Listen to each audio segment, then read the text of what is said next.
All right, we are now good to go. So I'm going to officially begin the most important webinar many of you will ever see and hear in your life. This is Mike Brooks, Mr. Inside Sales, of course. And I want to say good morning or good afternoon to the over 1,000 companies and individuals who are on this webinar today. And by the way, that's around the world. We have people tuning in from Australia, from England, France, all over the world. I want to say a special welcome to all of you as well.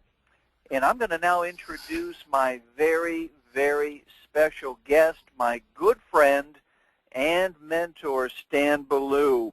And I love reading this introduction because it really gives you the full story of what Stan has been through and what he has accomplished. So here we are. During the first 34 years of his life, Stan Ballou was a high school dropout. He was bankrupt, divorced twice, and he likes to call himself a self-made failure.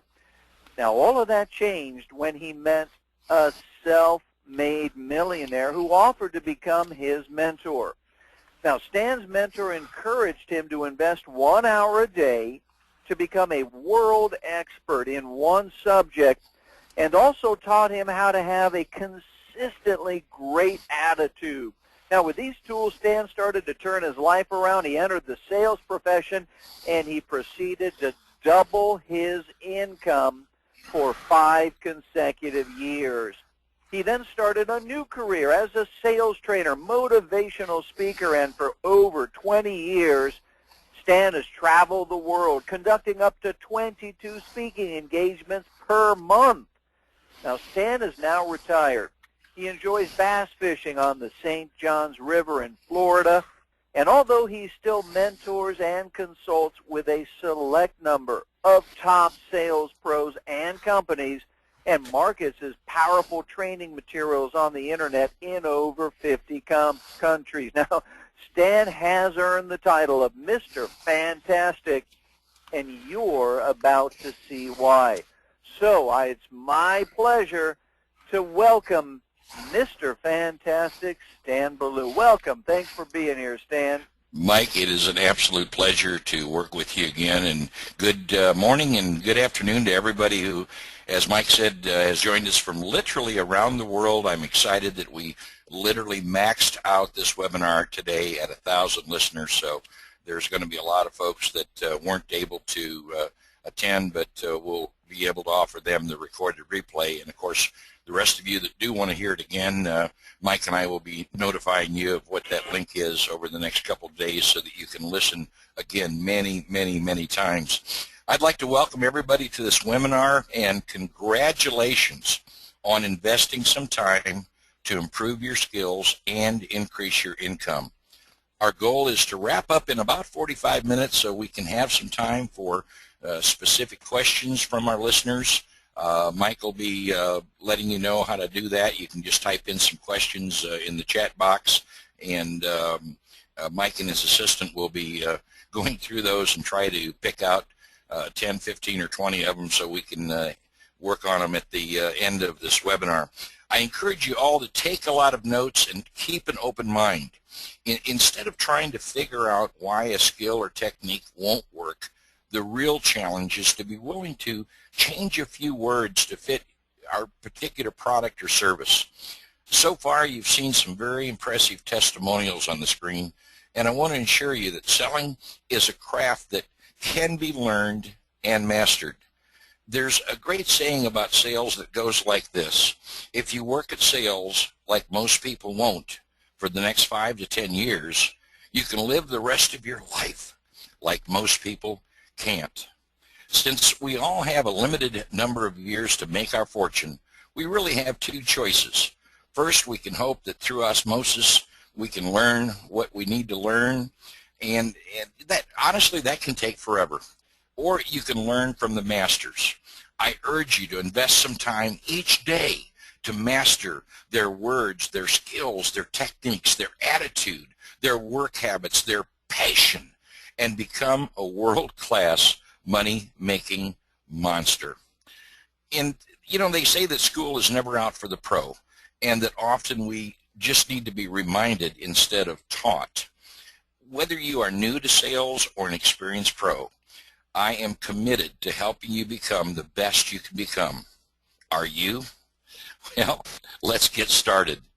You know, our webinar today is about handling objections, overcoming objections, closing more sales, and again, please take a lot of notes because all of these testimonials that you've been seeing on the screen are real testimonials. I couldn't have paid these people to write some of this stuff.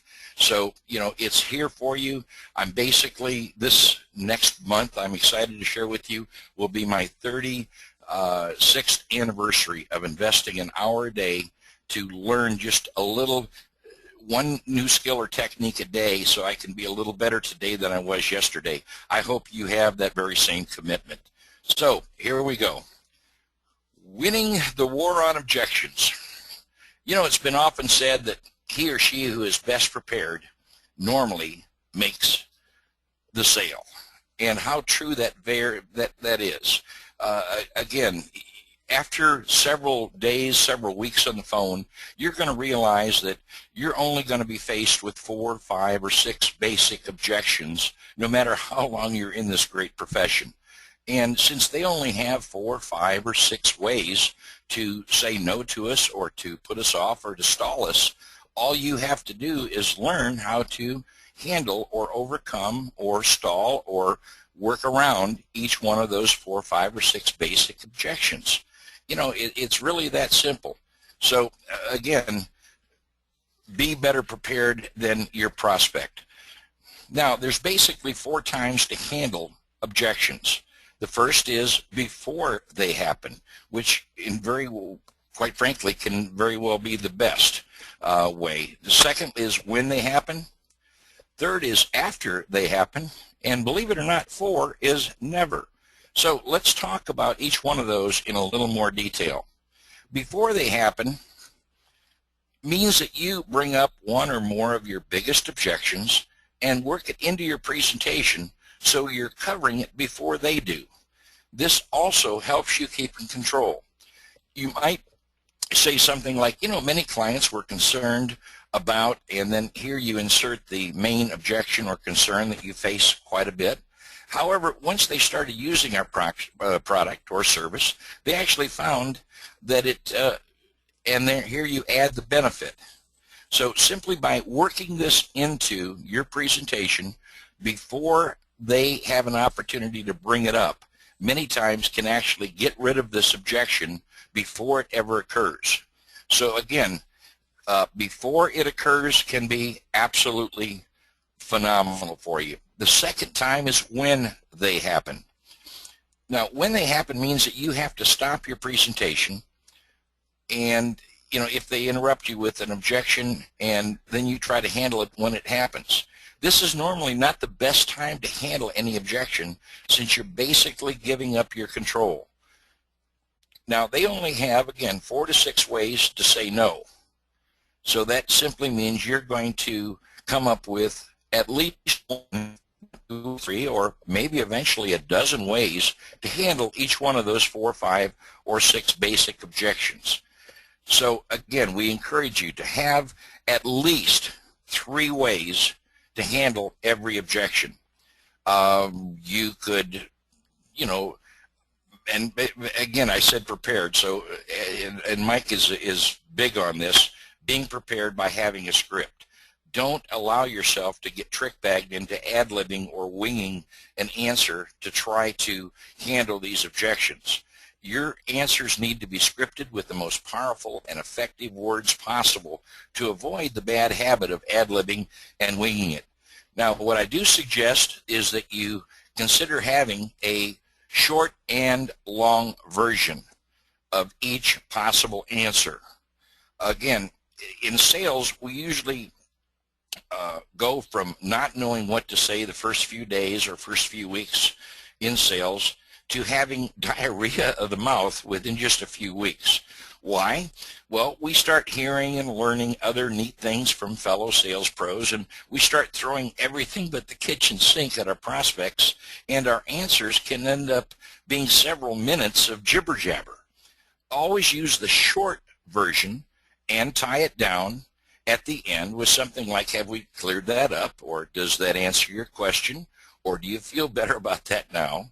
And if they give you a strong enough response, you've just handled the objection. Now, if they sound hesitant, well, not really, or I'm not sure, could you tell me more? Now you want to use the long version and try to handle it that way, but always use your short version first. Now we're going to talk about the third way, and that is after they happen. After they happen means that many times you might be on a roll during a presentation and your prospect wants to interrupt your flow with an objection. Rather than losing your control, you might say something like, you know, that's a great point, and I'll be covering that in detail in just a few minutes. Now, at that point, you have kept control of your presentation, and you can bring up their objection later when you're ready to handle it. So again, control is a key factor in selling. So many times you don't want to necessarily stop what you're doing and jump in to handle an objection. Just simply say, that's a great point or a great question. And notice I did automatically change objection into question. That's a great question, and I'll be covering that in detail in just a few minutes. And then you go right back into your script. All right, let's look at the fourth way, which is never. That's right. This means that many times a prospect or client will throw out a few comments or even words that may sound like an objection just to throw us off our game, so to speak. It's almost like the enemy shooting up some flak to disrupt our flight.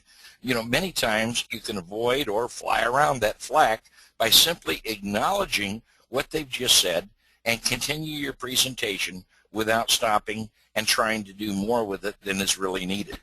So you might say, you know, that's great because we specialize in working with companies or individuals who, and whatever they just said, are concerned about the pricing, or are concerned about the guarantee, or are concerned about reliability, or whatever they say. You simply say, that's great because we specialize in working with individuals like yourself who are indeed concerned about whatever it is they brought up. Now, that is a great choice of words, and the key word there is specialize.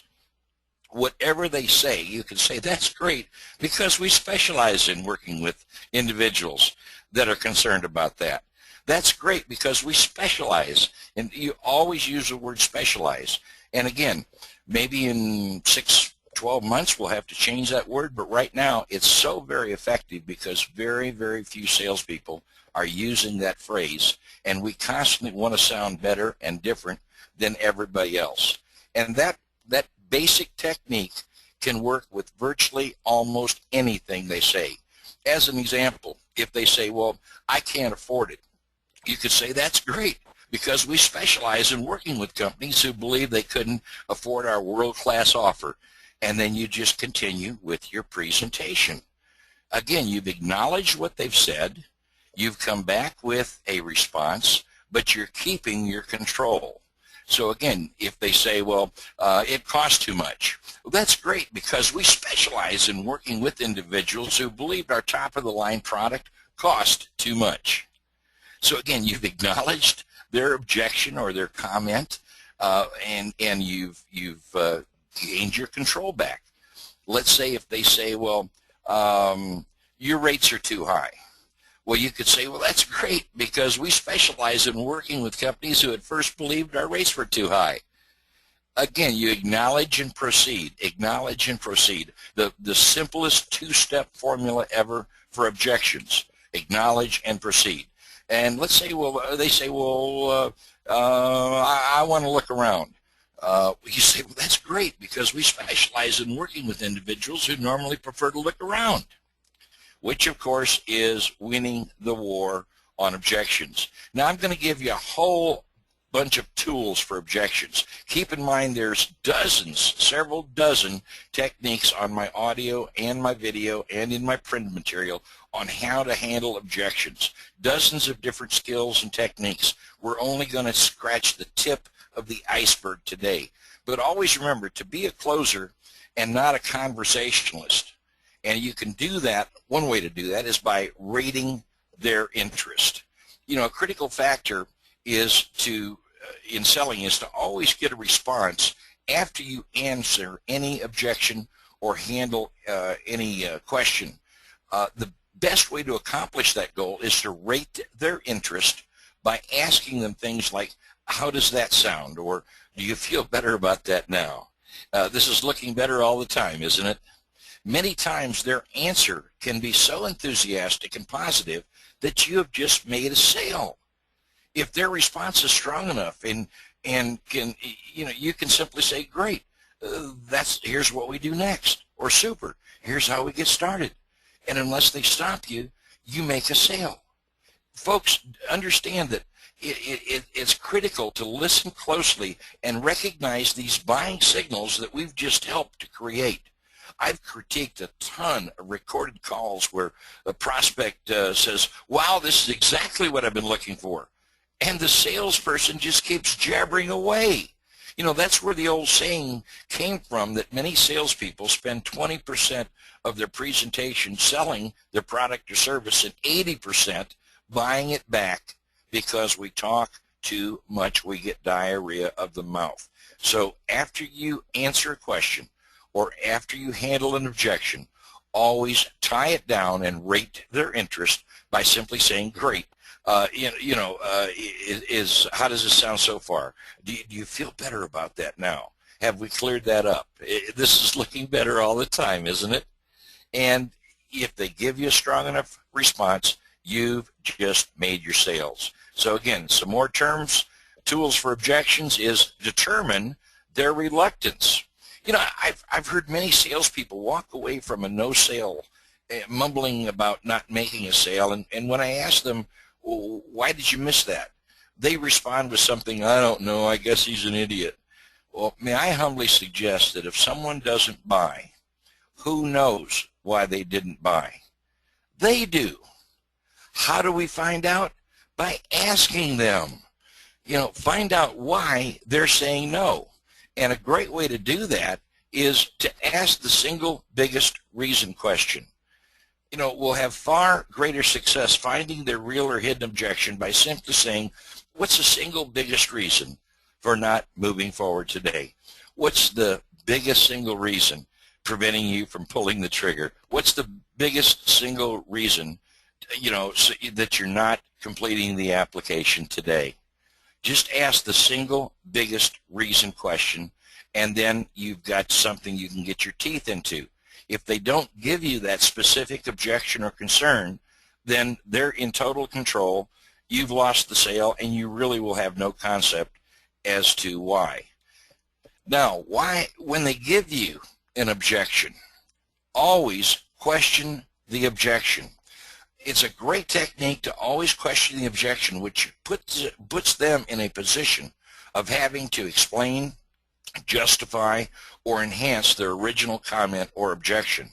Many times they will either give you more information to help you handle the objection, or possibly pop the real or hidden objection, because again, sometimes buyers are liars, or possibly they even explain it away. So always learn to question the objection. And 3 magic words that I love to teach are tell me more. So you can always say interesting question, interesting point, tell me more, and put them in a position to explain, enhance, or justify, or possibly explain away whatever cockamamie choice of words they just gave you. So again, don't believe everything that comes out of their mouth is a real objection. Always learn to question it, because they can either explain it, give you more information, pop the real objection, or possibly explain it away. Another tool for objections is to tell them a story. Many times you can make a sale by telling them a brief story about someone else who had the same concern they do. However, this person went ahead with a positive decision and loved the results. This offers them reassurance by hearing about someone else that was in the same situation they're in, unsure, tendency to procrastinate, afraid of the pricing, whatever, and they hear a story that they can relate to of somebody else who was in the same position, and instead they went ahead, made a positive decision, and they ended up with great results. And what in reality what you're doing is you're telling them what's going to happen after they go ahead and via a third party. So they're hearing the story rather than you telling them that it's the right thing to do or they're going to be happy after the fact. So learn to be a great storyteller. Here's another great tool for objections, and that's tell them what to do. Way too many salespeople ask for the order or stop talking and hopefully wait for the prospect or customer to say, whoa, this is just what we've been looking for. How do I get started? Where do I sign up? And we settle for too many stalls simply because we don't understand it's so much easier for people to procrastinate than it is to make a decision. So instead of asking them for a decision, instead of asking them for the order, start telling them what to do. And again, unless they stop you, you have just made your sale. Now, here's another great tool for objections. In fact, I'm going to say it's one of the most incredibly effective techniques ever to come down the pike, because we all love buying questions like, you know, when can you deliver this, or how do I get started? What's my down payment? Whatever. What kind of terms can I get? However, most people aren't real crazy about objections. What if there was a way to turn objections into buying questions? Well, there is. It's called the switch-off techniques. Since most pros realize an objection is really a request for more information, the switch-off technique simply turns their objection into a buying question. Again, if you can imagine somebody, when they give you an objection, is really saying, yes, I'm interested. Why else would I still be talking to you after 10, 15, 20, 30 minutes, but you haven't quite sold me yet. Can you give me some more information? I'm still a little unsure. So when you hear the objection, why not try the switch-off technique? As an example, if they say, well, you know, I can't afford it, you could say, I guess what you're really asking is how we can work this into your budget. Is that correct? Now, again, no skill, technique, or choice of words is going to work 100% of the time with every product or service, with every prospect or customer. But this ranks right up there as one of the best ever, because if you say, well, I guess what you're really asking is how we can work this into your budget, correct? And they say, well, yeah. Now you've earned the right to sell them on a payment plan or some other terms rather than arguing with them that they really can't afford it. What if they say, well, you know, I'm afraid it won't work, or I'm afraid I'll lose my money? You could say, you know, it sounds like you need to know about the precautions we put into place to minimize any possibility of failure. Is that correct? And again, this stuff is not going to come to you in your sleep. You're going to need to write it down, practice, drill, rehearse 16 to 21 times so it flows just like your own name. If they say, well, you know, I'm afraid it won't work, you know, it sounds like you really need to know about the precautions that we put into place to minimize any possibility of failure. Is that correct? And again, if they say, well, yeah, then you've earned the right to sell them on those precautions, on your warranty, on your guarantee, on your return policy, on your you know, quality of manufacturing or workmanship or whatever it is that is one of the key features and or benefits of your product or service.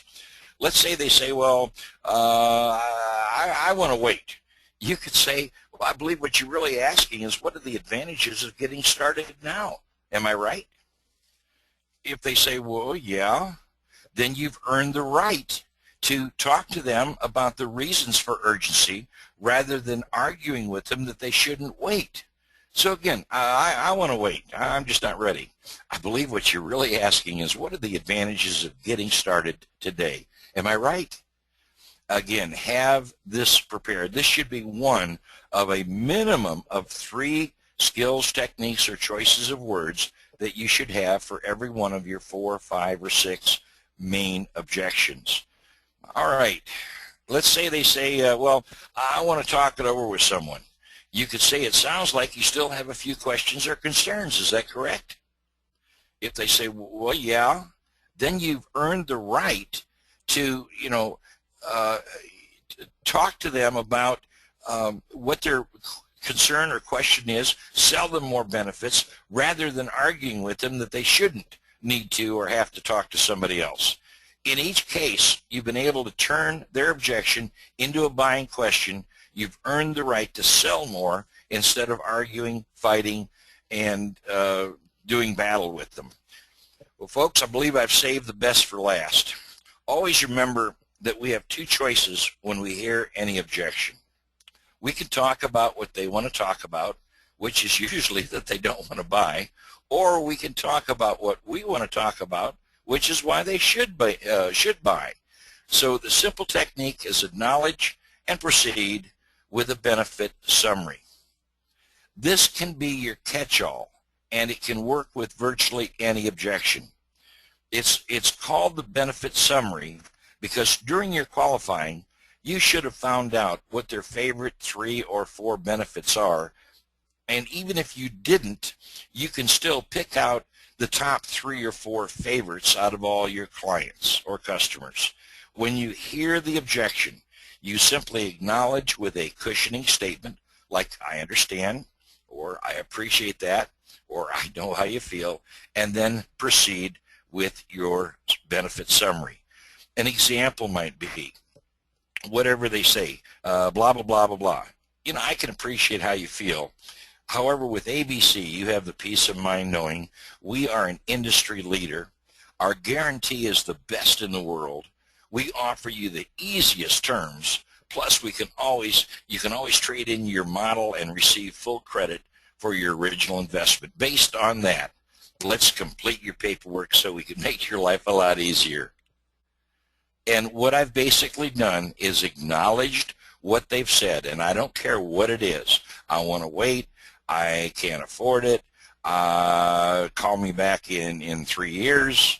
Whatever they say, you can simply say, I appreciate how you feel. However, with ABC, you have the peace of mind knowing that we are the industry leader. Our guarantee is the best in the world. We offer you the easiest terms, plus you can always trade in your model and receive full credit for your original investment. Based on that, let's complete your paperwork so we can make your life a lot easier. And you notice, hopefully, that smile is on my face from start to finish every time I answer or handle an objection or use any choice of words. Again, they will do business with you because they like you. And if you feel like you truly believe in what you're representing and you have that passion about your product or service, that certainly will come through. Well, folks, in wrapping up, I'm going to encourage you